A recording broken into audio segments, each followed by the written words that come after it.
privilege to be here today to mark the 80th anniversary of VE Day. And this week, listening particularly through the media, to the stories of those remaining servicemen who fought for our country in the Second World War has been truly humbling and inspiring, not least because there are so few members of that generation left to give first-hand experience of what it was like fighting for king and country, for freedom and democracy, against the worst kind of tyranny and hatred. Today is a day of celebration of their achievements and the democracy and the freedom and the equality and human rights that we enjoy today, that was safeguarded by that generation. It's also a day of solemn remembrance as we remember those who left to fight for our country and never came home, those who lived to tell the tales but were scarred physically or mentally with their experiences of warfare, and those who remember fondly members of our own family who were part of that generation, who in the Army, the Navy or the Air Force, on the home front, in a whole range of ways served our country to get people through Britain's darkest hour. It's so easy to forget how different the outcome of that war might have been. There were times when pilots flew from RAF Fairlop and other stations across our country, knowing that across Europe, country after country, people after people were falling to Nazi fascist tyranny.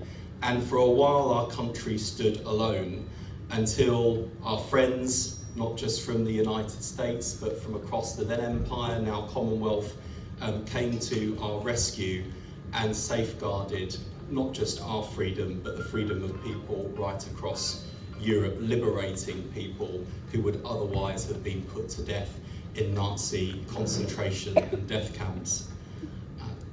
It is also too easy to forget that the Nazis were not extraordinarily unique, evil creatures. They were ordinary human beings, ordinary men and women, boys and girls like us gathered here today, ordinary people capable of extraordinary acts of evil.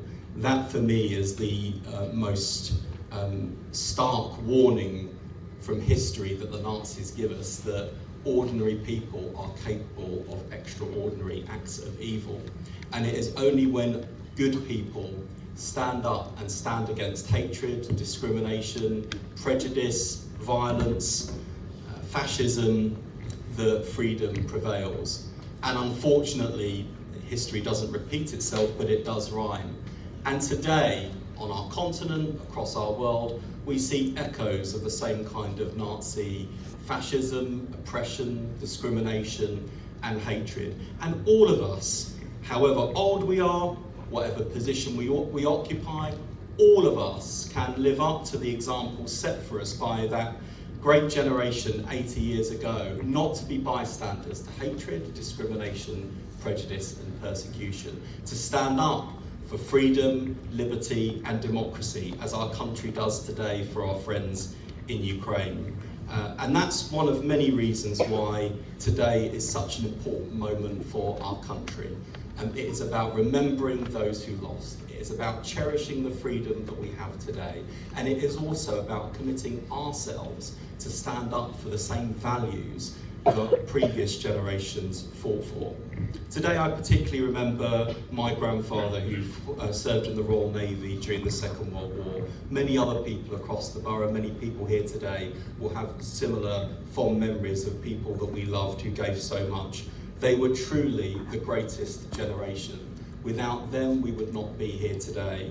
And that is why it's right and proper that here and right across our country, we gather together to remember the greatest generation. I think all of us here know that the way in which we remember those who served at RAF Fairlop in particular would not be happening without the dedication, commitment of the Fairlop Heritage Group, who do so much to educate the next generation, to educate my generation, to bring together people across our borough to remember our own history, our own contribution to our national story.